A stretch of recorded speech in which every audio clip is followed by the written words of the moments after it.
Hello everyone, welcome to the Kevin Lee Social. Thank you for tuning in.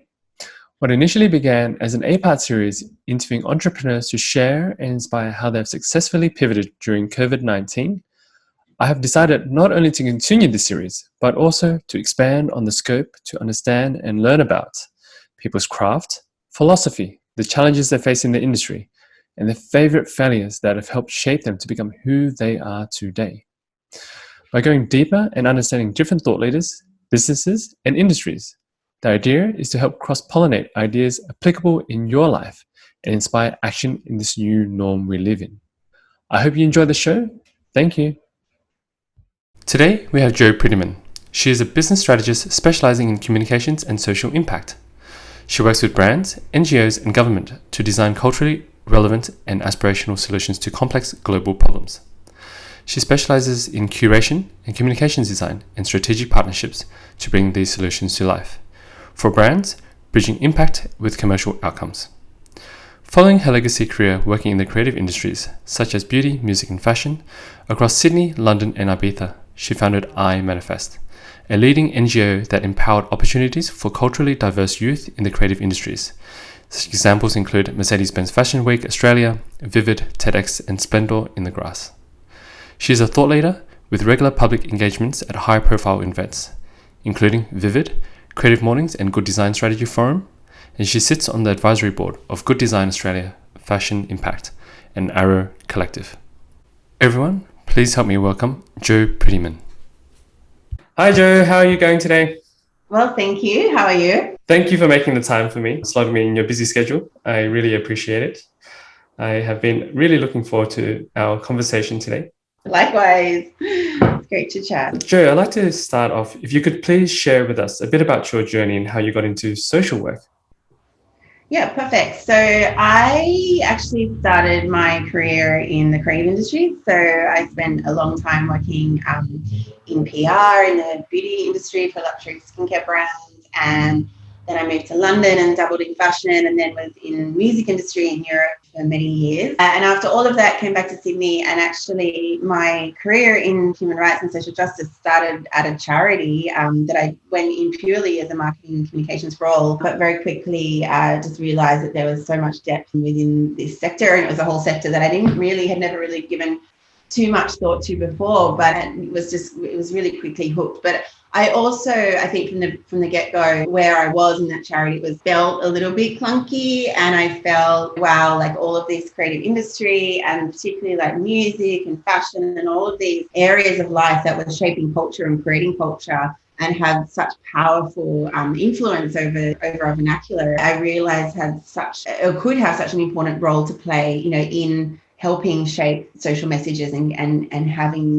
creating impactful social messages by bringing these two worlds together. Yeah, I knew that I wanted to continue on that path as soon as I fell into it, but I also knew that I wanted to do it, differently and bring those two worlds together. So very quickly, within about a year, I think I'd started I Manifest, which was a small charity that I ran for 7 years that did exactly that, brought the creative industries and underprivileged youth, culturally diverse youth together. And then through my time at I Manifest, I really was so grateful and lucky to be immersed wholeheartedly within the social sector in Sydney, within a lot of different industry events, within charities and philanthropy. And it just opened up my world to what was happening on a global scale and never really looked back. Yeah, I think it's been a series of, it's not been overtly by design, but rather like just being really open to opportunities and conversations and opportunities and conversations that were happening in front of me and following that path and following the seeds that were put out and now I am where I am today. So that's been my journey, but it's evolving. It's constantly evolving. Wow, what an amazing journey, traveling the world in beauty and fashion and all the way to philanthropy. And I'm curious in terms of when you fell into philanthropy, was it more of an internal pull at the time that you just felt it's time that you did something a little bit differently or did things differently? or was it a particular event in your life that made you rethink things? It was definitely intuitive. Like I said, I definitely, yeah, it definitely, I knew I wanted something more, but I didn't really know exactly what that looked like. And then this opportunity came to me to work at this charity as the communications manager. And yeah, I just knew immediately that there was so much depth to this new path that I was on. So yeah, for me, it wasn't like I was out looking for this big change. I wasn't necessarily, I wasn't unhappy at all with my life. It just came to me, and I knew immediately that was a path that I wanted to follow. It felt rich, and it felt, yeah, like it just, yeah, it was just a no-brainer for me to continue down that path and do something differently. Yeah. It's incredible. That's when you start to feel that things aligned and you felt like you're in the right place at the right time and things just... Yeah, I think that's what I have to say, reflecting on my life. That's definitely my modus operandi is feeling into things and knowing what opportunities feel right. And I had this conversation often about this idea of designing your life and vision boards and all of that stuff. And I don't get me wrong, I've definitely done all of that. But at the end of the day, opportunities arrive on my doorstep, and I generally know if they're the right ones or not, and I generally follow them. And they don't always align with what, sometimes they're messy. Like when I moved to Bangkok, it all happened within a couple of weeks, not even. I think you just know if you start to learn to listen to that inner voice and look at what's happening around you, where to go, and you know what to follow. And I think that's how I've lived my life. And my life perhaps hasn't turned out what I thought it would, but I wouldn't change anything. So I think that it's definitely a skill, and it definitely takes trust, but it's an adventure. It's so courageous of you, Jo, to take these brave steps, because, for example, we just quickly segue into what you mentioned before about opportunities. You mentioned Bangkok. What was it like traveling to Asia and working there in Bangkok? I know we've known each other for maybe two odd years, and that second part of it, you've been in Bangkok, and you've just arrived back, which is hence our catch up now. Yeah. So that it's been incredible. Yeah, like I said, I moved over. I got offered the job, and when I was on a holiday in Ibiza, and then was sort of like, when can you start? Next week. So I literally flew back via Singapore to do a handover with one of my team, and one of the new team came back, packed up my house, and went. And I got there and very quickly spent the back half of that year. I think I arrived in August and spent most of the rest of that year back and forth between Myanmar and Singapore and Bangkok. So I my feet barely touched the ground. And then COVID happened. I think we wrapped up a really big project in Myanmar in the January. I was still going back and forth till January, and then I think I still have Feb, March, and then COVID hit in April. So it was very amazing. It's amazing. Southeast Asia is amazing, and we do, incredible work over there. There's so much, obviously, the depth of the complexity of the social issues around human rights, particularly, which is a big focus area of the work we do. It's on another scale. So it's been such an amazing experience. And also having my team is all across Asia. So I've got a team in Singapore, in Vietnam, in Myanmar, in Indonesia, in the Philippines, obviously Bangkok, in Thailand. So I think just coming from Sydney and even Europe, you just don't have that level of diversity and complexity, and it's just all happening. And there's just been an incredible learning experience to have gone over there and be immersed in that. I'm not sure if you're able to speak to or able to share some of the issues that you've been working over there, maybe, if you can. Yeah. I work for a social change creative agency called Love Frankie, where I run a creative and communications team. So we do a lot of campaigns and also longer term programmatic designed solutions for different social issues. So we do a lot around human rights, human trafficking, and a lot around cultural acceptance and tolerance and peacekeeping, because obviously there's so many cultures and so many religions, and there's a lot of intercultural, interreligious, particularly around the borders of the different countries. So we do a lot of peacekeeping work and conflict resolution. And we do a lot of work around fighting misinformation online. We work with the big tech platforms. A lot of the countries in Southeast Asia are very new to technology and very new to social media. So that came, the level of digital literacy, that the learning that they had to undertake in a very rapid period of time was immense. Learning how to use these platforms, but even the basics, like how to set a password, right through to hate speech, and within hate speech, even looking at the different levels from just online bullying between peer-to-peers, right through to obviously a lot of the a lot of war and political unrest and conflict has happened through these platforms as well. So we do a lot around digital literacy and understanding misinformation online, a lot around human trafficking, and then a lot around this sort of cultural and religious tolerance and conflict resolution. So, and we do it through creative communications, like a normal campaign. You would like a traditional agency would run for a brand. We take that approach and obviously add a lot more rigor and a lot more depth because we're working with very sensitive issues in some pretty volatile areas. But yeah, that's what we do. But using, and which I guess is to my passion, why this is really the dream job, because we're using culture, art, music, influencers, media partnerships to ensure that messages are being delivered in a way that's relevant and tapping into the vernacular of whatever target market that we're working with, so that we know that those messages are actually going to land and have impact, and through voices that people will actually listen to and have influence on their attitudes. Yeah.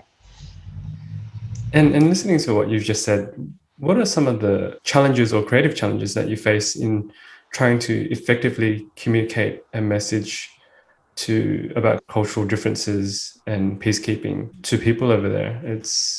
I can imagine it would be a very interesting challenge. I think the thing for us, really everything that we do, and that's been a really big lesson, particularly working in this space, is just the level of research and rigor that has to go into the campaigns that we design, because there are so many nuances, and really understanding those target audiences, understanding who you are communicating to and what drives them and what inspires them, and making sure that content actually speaks, whether you're making an infographic or a video or a song, making sure that those pieces of communication are actually speaking to your target audience in a way that's going to resonate. We do really cool stuff. Like in Myanmar, we did a rap. We had this really high profile rap artist create a rap song around this information, to teach people how to listen online. Or we did so we're always trying to find creative solutions and use cultural influences and celebrities that are actually going to have a resonate. Or it might not even be the celebrity, it might be I think in many of the markets that we work in, like religious leaders or doctors have this voice of influence. So it's just really understanding, making sure that level of research and insights of knowing who our audience is just very well, there's a lot of rigor around that. So we're actually delivering communications. And then I think in terms of, to your point around the conflict resolution, the sensitive issues, it's just, again, it just comes down to being very well educated and very well researched into what are the nuances of different cultures. Like colours, like we had a designer, because I work with, obviously we'll find the best person for the best job, and maybe a designer's from a different region, and then they don't know that you can't use yellow because yellow represents political sensitivities in one country but not the other. So it's making sure that we are always working with teams from across different regions, but also making sure they're always checking in with the locals, like making sure that you understand that the market that you're working in and that you understand all those nuances. It's really paramount, and you just have to take that responsibility very seriously, I guess, when you're working on these issues. I can definitely see a lot of your expertise in branding and PR from your previous work coming into play here, but except with a lot more rigorous research. Exactly. It's the exact same methodologies, but just exactly with a lot more rigorous research, and making sure that you're really understanding and working with people from the market that you're delivering your product to. I think that's very encouraging to all businesses and brands as well. I think they should be very rigorous in terms of understanding their clientele, their market, and the people, their audience that they're trying to reach, and do very deep research in a very similar vein. Yeah.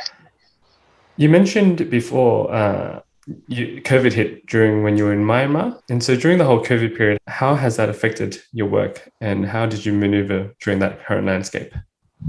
I think for us, working in the space that we do, COVID actually meant that we were a lot busier, because there was a lot of work to be done around all the different areas of COVID. So we did looking at combating misinformation around COVID, because obviously the health messaging that was out there, it was a minefield. So helping to different audiences understand how they could find trusted information and what was trusted information. So there was a lot of work to be done around the misinformation piece. There was also a lot of work to be done around mental health, because everyone obviously was stuck at home, and facing all sorts of myriad of issues that comes with that. And so we did a lot of work around mental health around COVID and helping people navigate through those times. And even to take on what you were talking about, mental health, it was a big issue and it still is a big issue because still parts of the world are still going through that at the moment. What are some key lessons you've learned from your journey so far?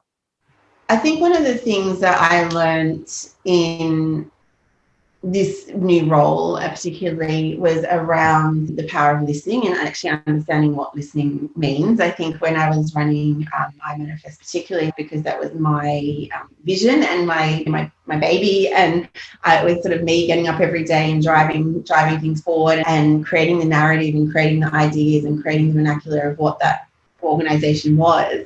It was so much coming from me, and I think the biggest shift that I had to learn when I went over in this new role and had such a big team and also big clients, NGOs, CSOs, thought leaders, like so many different stakeholders involved in the creation of all of the campaigns that we were working on, and working in markets that I didn't know inside out or back to front at all, really, when I first went there. So I think learning to listen and also how to then process that information and use it in a meaningful and strategic way was probably one of the biggest lessons, and to do it quickly because you're working at a really fast pace and there's so much information to take on and there's so much cultural nuance and so much learning both about the issue. Where an agency, so every brief is different, and whilst we have key focus areas, there's also just always the world is changing so fast, so it's like just being able to process the volume of information and get to it, to be able to use it in a strategic way and to listen to all the different stakeholders and understand how to, process the points of view, process the information, process the knowledge, but also then be able to get through that in a really strategic way was probably one of my biggest lessons that I had to learn. And then I think... Sorry, I'll just quickly pause you there for a second, Jo, just to interrupt for a moment. In regards to listening and the power of listening, as you're saying, how would you suggest, or how do you go through the process of effective listening? Is there any mental cues that you go through, or is it as simply as just shutting up and listening? No, it definitely takes focus and it definitely takes practice. I think it's the level of focus is a big one because our minds are racing. I don't know about you, but like I'm monkey mind and I'm just always thinking about 10,000 things that I want to be doing, should be doing, haven't done. It's constant. And so actually just, and I mean, everyone probably feels this from being on 10,000 Zoom calls all day. It's like actually just, the Slack's going and this is going and the phone's going and WhatsApp's going. And it's like, just being able to be so disciplined, and I don't get it right all the time at all, but being so disciplined and just focusing your mind on what is in front of you and the piece of information, whether you're reading a document or a paper or listening to someone talk or whatever the situation is, but it's actually having that discipline to focus with all of your mind and actually listen exactly to what that person's saying, and then creating space to reflect on that in a meaningful way as well. I think it's really important. So for me,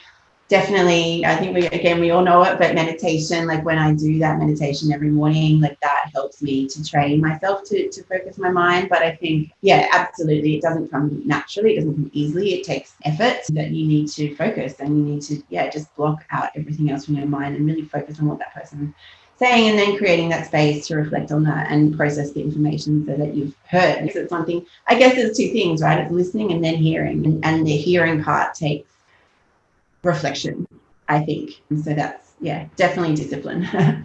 Thank you for breaking it down. It was beautiful. And sorry to interrupt before. What were you about to say about your second point? Yeah, my other learning, the other big learning, I think, is learning to slow down, to speed up. I think I love working and I can work really hard and I can always want to achieve everything and say yes to everything and do the best at everything and just go, just put your foot on the accelerator and do not look back. Used to be my life ethos, but really learning that actually slowing down, you can create a lot more space, and saying no to things, what you say no to can define you. And I think there's a point in your career too, sometimes you just got to say yes to everything and go, because if you're starting out or you, depending on what's going on in the world, in an economic, sometimes it's just, you don't have the option of slowing down or saying no. But the further that you get along your path, the more that you need to start nuancing, exactly what it is that you're doing and reflecting on why you're doing things and making really strategic choices. And understanding that everything that you say yes to, there's an opportunity cost. If I say yes to this, what am I actually saying no to that I haven't thought through? So I think slowing down and being really strategic in your choices and being really strategic in what you're setting out and intending to do and understanding what the implications of that are is actually really powerful. But that, again, it takes discipline when you're a go person. But it's definitely powerful. So I think it's been a big lesson of the last year. Yeah, definitely. Especially as once you start to step off that pedal of the bike and get off that busy train, because things are always happening, and especially in the world of entrepreneurship or like in that corporate world, everything's let's go. The faster, the better. And then trying to finally taking that pause and going, okay. But I love that piece as well about what you were saying, is that you're saying yes to one thing, what are you saying no to? That was a really lovely piece. Exactly. And it's also having faith and trusting, because sometimes it's scary to say no. What if that's the last gig? Like, what if there's not another job? What if there's not another client? What if there's not another whatever party? I don't know. Like, it's just you just. I think sometimes the yes is driven almost by a fear, and so by saying no, that's a leap of faith too, because you're trusting that yes, by saying no to something here, that something bigger and better is going to come later, but that you don't necessarily have that assurance at the time. So I think being really clear on what it is that you're setting out to achieve and why you're going there and how you're getting there, that helps overcome that fear of saying no. Yeah. And in your experience, do you also think that the universe always presents you opportunities? Definitely. Absolutely. Yeah. Tried and tested. I've tried and tested that methodology. And it always does. And it's also like sometimes I'm like, you're going to be careful what you wish for, because you say you want something and then you get it. And you're like, the universe always delivers for me. So I think, and then the more you trust in that, the more it just does. Like it just does. It's a pretty miraculous world that we live in. And I think the thing is, you never know what's going to come tomorrow. You just don't. Yeah, we're living through that every day in our world right now, like with the way things are unfolding with COVID, and for us in Myanmar, things just you don't know what's coming tomorrow. So I think just being prepared for anything is key. But also just, that's it. Yeah, absolutely. We live in such uncertain times at the moment. We really don't know what's coming next. Exactly. And actually, on that topic, are there any things that you could share in terms of preparing for the uncertain? I don't know if you can. I think it's just more about having the daily discipline of your routines and what mentally staying strong to get through whatever it is that you're going to get through. Because I don't know if you can prepare. I mean, you could have prepared for COVID. Yeah, just knowing I think it's about knowing yourself, like just deeply knowing yourself and knowing how you can maintain a sense of equilibrium even when everything's a complete disaster. What are your go-to things that can bring you back down to some sort of center? And knowing that center is always going to be different. Like this week I'm on holidays, so I'm great. Like everything's good. My center's pretty easily found. But there have been times when I'm working, 12, 14-hour days on pretty crazy stuff. And then I need to walk for 2 hours a day just to find my center and meditate for 20 minutes a day. And it takes me 3 hours in the morning, to find my center, and not 10 minutes like it does this week when I'm on holidays. So I think understanding that finding that center can shift as well, and just knowing, just having your toolkit, your go-to toolkit, and knowing that's about all that I don't know. That's all I can do. Because I had to come back to Sydney unexpectedly, and was living with my parents, and then I've finally back in my place, and I'm going back to Bangkok, and so I think that kind of instability of moving around, and that's really taught me like my routines of everything, because I haven't had the safety one home or one like suburb or any of that stuff. That's just been changing so rapidly over the past couple of years. So knowing those routines that I can take with me anywhere I am, that I can find my center, has been what has saved me through all of this and allowed me just to keep going. Great. Yeah. We'll definitely come back and revisit your toolkit and some of your routines. But before that, were there any other lessons that you wanted to share before we moved on? I think those two are good. Yeah. Yeah. Great. The next question. Do you have a favorite failure that has set you up for later success? One of my favorite questions. I can't think of an epic failure. There's probably hundreds. I think for me, I make mistakes. Like, I actually make mistakes. I'm one of those people that make mistakes, and I make them often.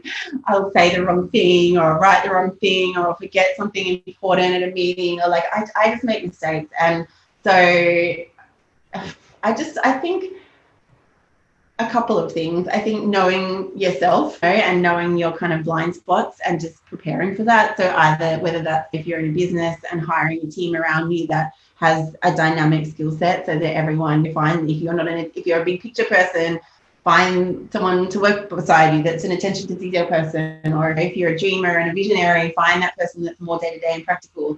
So I think definitely, like in a business, making sure that the team that you have around you is the best that you can, is a diverse skill set, so that you can know your blind spots and check each other. And that's what I do often with my team on a daily basis, because I know who's good at what. And so I'm like, let's come together and support each other and think through things for each other, help each other think 10 steps ahead, and let's help each other think through things that, that otherwise we may forget. So I think it's that. And then the other is just keep going, right? Like, you make a mistake, just keep going. There's no point dwelling on it and reflecting on it and beating yourself up over it. And I've done that time and time again, like hours of sleepless nights of going over the mistake in my head and da-da-da-da. But I know now I'm just like, no, I just don't do it. I just don't go there, because I just know it's so counterproductive. And I know I'll make another mistake anyway. So it's, just know yourself the best you can.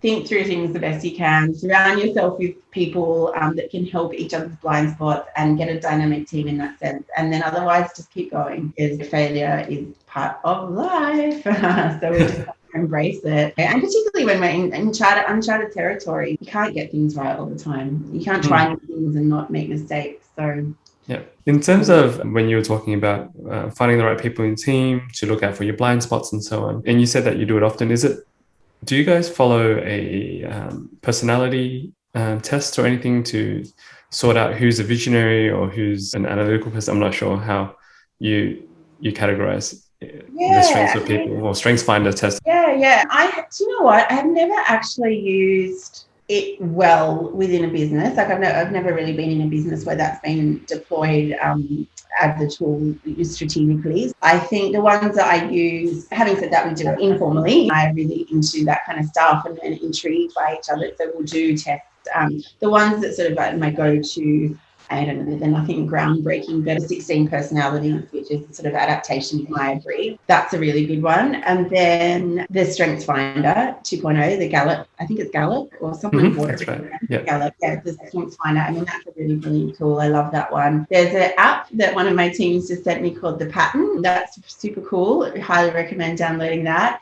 And there's one other one, but I can't think of it. So we definitely do it informally within our team and share, and then we'll constantly recalibrate on who's doing what role. And also, I think that's another thing that I've learned massively working with this team, is that we do roles and responsibilities, and they can shift according to projects. So it's not something like, I think these things are nebulous and they're constantly evolving, constantly shifting. And so just my recommendation would be is that you don't do it once on the 6th of January and then forget about it for the rest of the year. I think it's about having those conversations all the time and refreshing and reminding and nuancing and checking and changing. It could change project to project, or it could just, just need a reminder, or every time you do it, you learn something that you didn't, know before. You go a bit deeper with it. So I think any of these kind of like self-exploration journeys, both for yourself and then within your team, they just need to be something that's an ongoing conversation, not something that's done once and then put on the shelf for a year. Yeah, I think that's probably the biggest lesson with them. What are some of the social challenges you have observed businesses face today? Big question. I think probably one of the biggest ones is that there are so many social issues and that there are so many places where a business can make an impact, and there are so many ways that they can make an impact, that where do you even start, and how do you know if you're making an impact, and how, if you're a big business, that there's so many more risks with that, and if you're a small business, are you actually making an impact? Like, how do I know my part is making an impact? So I think for me, what I would feel if I was a business owner is it's just such a big boat to fill, and that there is more and more pressure from all stakeholders, whether it's customers or shareholders, employees, the board. Like, there is so many stakeholders that are demanding more and more of businesses, and it's like, how do I as a business owner or a CEO navigate all of this and actually put together something that's meaningful and impactful in that way? So I think for me, I feel like that's probably the biggest challenge, is understanding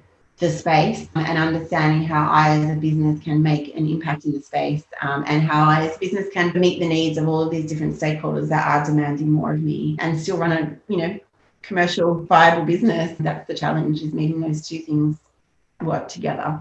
And how would you, for example, with just a small business owner, even myself, for example, what are some of the checklists or directions you would guide us in terms of where to look and how to make that impact, whether how small or big?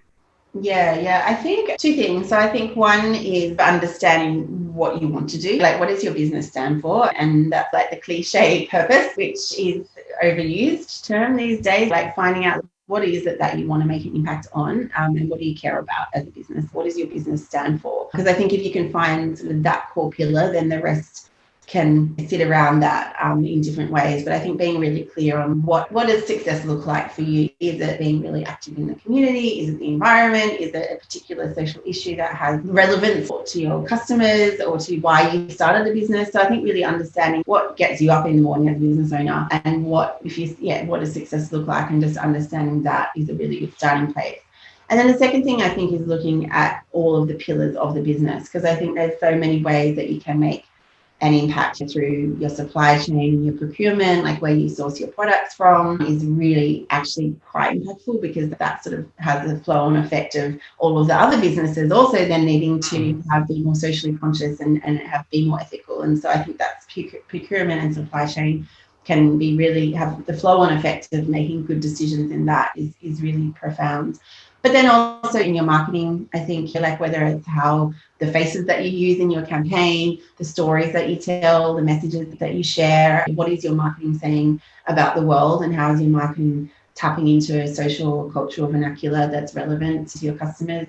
And I think your employees, like most employees these days, want to be involved in something purpose beyond profit. So it's like, how can you design something that can sit as a sort of HR or employee engagement strategy. So it's breaking down all of the pillars of the business and looking at how each of those can play a role, and then making it work for you as well. I often see businesses doing a bit of marketing using diverse faces or whatever they're doing in the marketing, and then they've got a supply chain strategy, and then they've got a sustainability strategy, but they're not necessarily talking to each other. And I think that there can be a lot more impact for you as a business and a lot more economies of scale if you can make all of those pillars like work together towards a common strategy. Yeah, I think understanding what it is that you want to do, what does success look like, and what does social change mean to you, and then also just making sure that you're looking at your 360 business and how that can play out through all those areas. Lots to think about.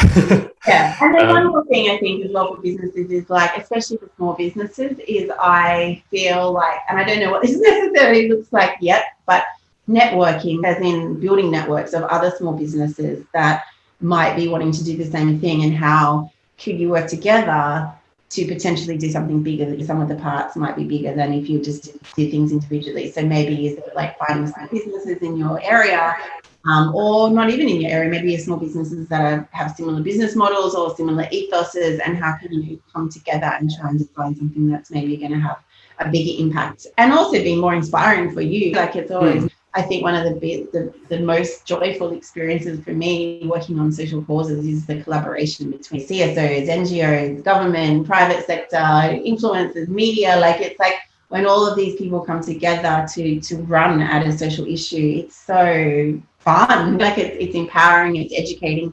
It's exciting, it's fun, it's challenging, but when you're in it with other people, I think it definitely drives passion and momentum, and obviously ultimately outcomes. I do have two projects that I'm working on at the moment that I'd love to get more of your opinion and advice on. Maybe not in this session. We don't want to take up Joe's screen time, but we'll definitely touch base on it later if you would have me. Yeah, that's sure. okay. Do you have any morning or evening routines? Previously, you spoke about your toolkit and your routines that you're able to take with you anywhere in the world. Could you share with us a little bit about that?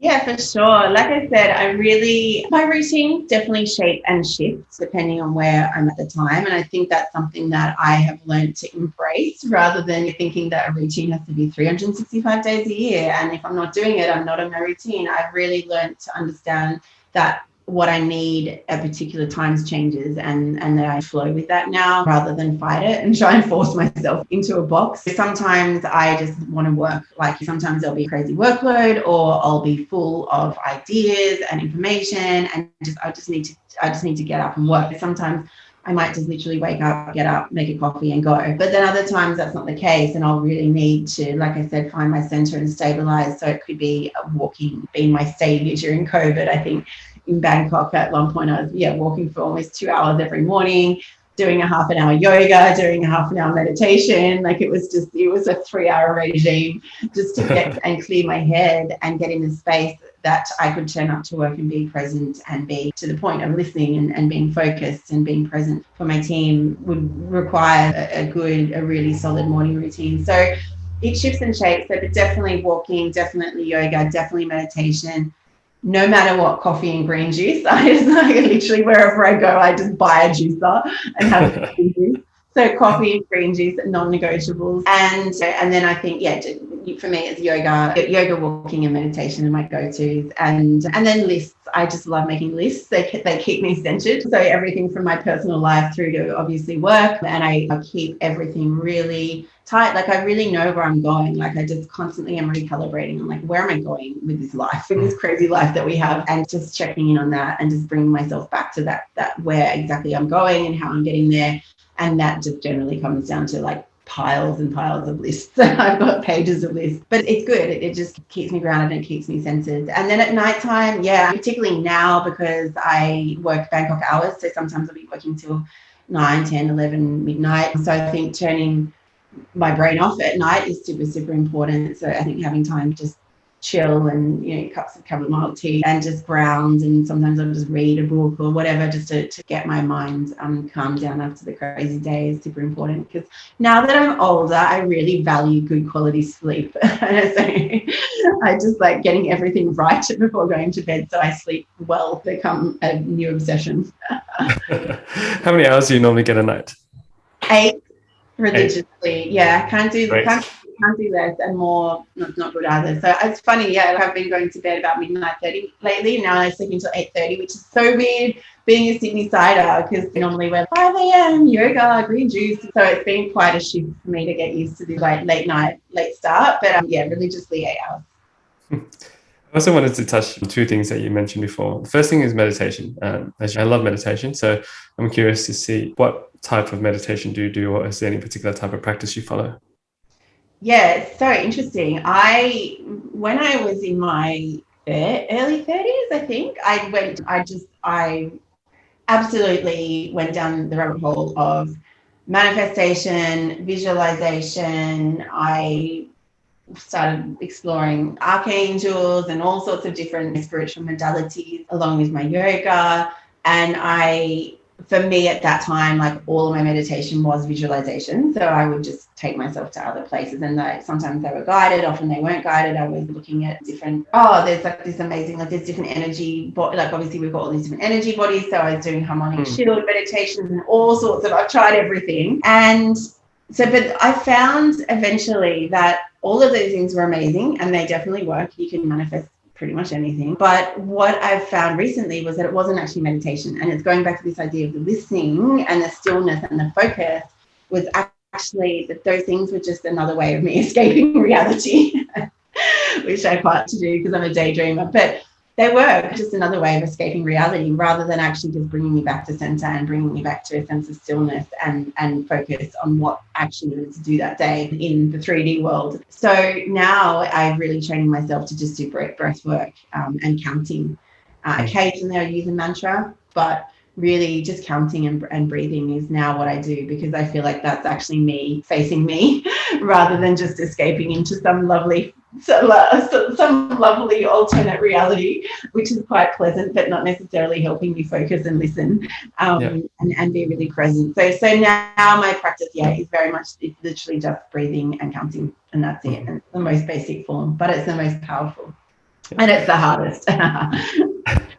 Because I'm also really into breathwork, I'm just really curious as well. Do you follow a particular set ratio of breath, like a 2-4-1 ratio, or is it simply a 5 in, 5 out, or whatever? Yeah, exactly. I just do basics, like 6 in, 6 out. Sometimes I'll get to 10 if I need to take really deep breaths. Take a deep breath, literally. I think for me, I'm quite new to this new practice of just breathing, so I definitely want to explore more breath work. My best friend in Ibiza runs a lot of breath work classes, and obviously you do too, so I feel like it's knocking on my door. It's funny when you invite things in, when I invite in the idea of just breathing and counting, and now everyone's popping up around me doing breath work workshops, so I think that's definitely be exploring more. The other thing I wanted to touch on was you mentioned to-do lists, and it helps you center as you keep creating these to-dos. And as I do as well, I think I've got this massive to-do list. It's something I keep adding to. It never finishes. It's always ongoing. How do you prioritize your daily to-do list? That's a really good question. And I find the same thing with to-do lists. Sometimes I actually put them away because they give me anxiety, because I'm the same. I just keep adding things to them, and then I'm like, this is not actually helping and it's not going anywhere, and I'm giving myself anxiety. So sometimes I do put them away, and because I know that everything actually ends up getting done anyway. But I had a really amazing business coach. His name is Andy Fell, and he runs a coaching program for life and for business. And he taught me this technique called 3-6-1. And so you have one goal, like one overarching goal, and then you break it down into 3 sub goals, and then you put 6. He calls it next best actions.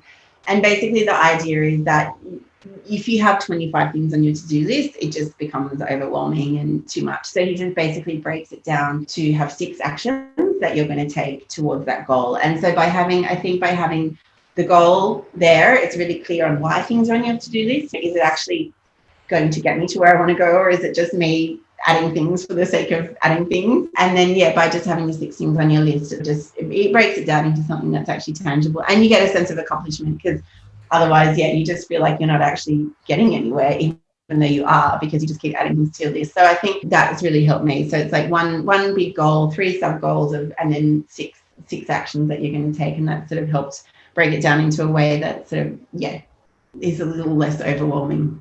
Yeah, but it's definitely a problem that I face as well. Makes absolute sense. Definitely, to break it down into 6 is it's a lot more bite-sized. And as I say, if everything's a priority, then you have no priority. Exactly. Yeah. Do you have a favorite book you'd recommend? I do not, but my go-to reading, I struggle with books because I just generally never finish them. But what I do is I try and read religiously, cover to cover, as best I can, because there's a lot in there. Every week, the FT weekend, so it's the Financial Times weekend, they do an Asia edition, and it's huge. So reading it cover to cover every week is not always possible, but it is just such a well-rounded piece of communication. Front, it's all of the geopolitical climate and economics of the world, and then it goes through into like house and home and fashion. It's got how to spend it. It's got literature reviews. It's just a very beautifully put together paper, and it covers all the boxes of the things that I need to know to feel informed and inspired. So that's my go-to, and I would highly recommend it. The quality of the writing in it is just beautiful. Like often not even get through a paragraph without having Googled 4 words, because the extent of the vocabulary they use is amazing. So Yeah, go-to is the FT Weekend. Highly recommend it. And it's so beautiful to read a newspaper, like not something online. If you could only send one single line of SMS text to yourself 5 years ago, what would it be? So my text message to myself would be, I would say relax and trust and enjoy the process. Because I think that being someone that's always got somewhere to go, and that, I don't know, and I think just in our society, like you just constantly, it's like never enough. Like anything that you do is never enough, and you always just feel you're not where you want to be, and that you've got to do more and have more and see more and be more. And what I've realized is that ambition is, it's what drives a lot of us, and it's amazing, but often you can just lose the joy of the moment by being so worried about not being where you want to be. And actually, sometimes when you just stop and look around, you realize that you've actually accomplished everything that you set out to do. It's like the to-do list, right? Like you'll always add more, and there'll always be more, and you'll always want more, and you'll always want to achieve more and do more. But I think just stopping and reflecting and realizing that it's often you've done what you set out to do, and actually realizing that, and then also just trusting that it's all happening. And sometimes it doesn't feel like it's happening. Like sometimes you can feel really stuck and you're really frustrated and you feel like nothing's moving and nothing's going and nothing's where you want it to be. But actually, it's in those moments that it is all happening in other ways. And then, and I think it all happens in the end. And I think just trusting and enjoying that moment and enjoying the human interactions. I think one thing when you are working on a project in a business, collaborating, even in your cafe, like everyone working together every day, I mean, that's so symbiotic. Like everyone's just in this harmony of making this crazy, busy coffee shop, cafe, business, restaurant run. Like it's, everyone's there just playing their little part, working together. And it happens, and it's magic. And I think just appreciating that human interaction, that human connection, and often unspoken and often unconscious or unrecognized, but just watching teams and groups come together and work on different projects and different ideas, and the relationship that you build through that process is just so beautiful. And at the end of the day, that's why we're here. Like, we are humans to connect with each other. And I think so often we get so in our heads and so on our journey and so in our lane and just go, got to do this, got to do that, that we just actually miss the interaction, which is the joy of every day of being with each other in the smallest moments. So I think for me, that's probably what I'm realizing, is that everything's moving, everything's going, you're going to make it happen. Like, all you have to do is put your mind to it and it will happen. But just stop and actually enjoy life along the way, because why else are we here? You've put together that so beautifully. Thank you, Jo. No worries.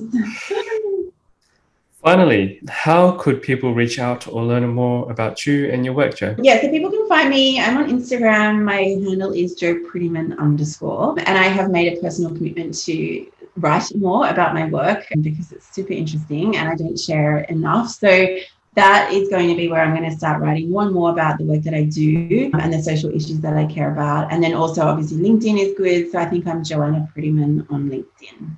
So, nice. Yeah. Thank you, Jo. I will tag and put everything in the show notes. Jo, this has been such an incredible conversation and I've really enjoyed vibing with you. Thank you so much for all your wisdom, knowledge and tips. I'm sure it will come in handy. I know I've taken quite a few notes already, and I'd love to chat more about you in the future with a whole bunch of things that I need your advice on. But thank you again. It's been amazing. Thank you, Jo. My pleasure. It's been really nice to talk. Thank you. Thanks for tuning in, everyone. I hope you enjoyed the show. All the links to the show notes will be available at kevinleesocial.com, spelled KEVINLY. Conversely, if you have any interviews that you'd love to recommend, please send it over to kevinleesocial@gmail.com. I'd love to connect. Thank you. Until the next episode.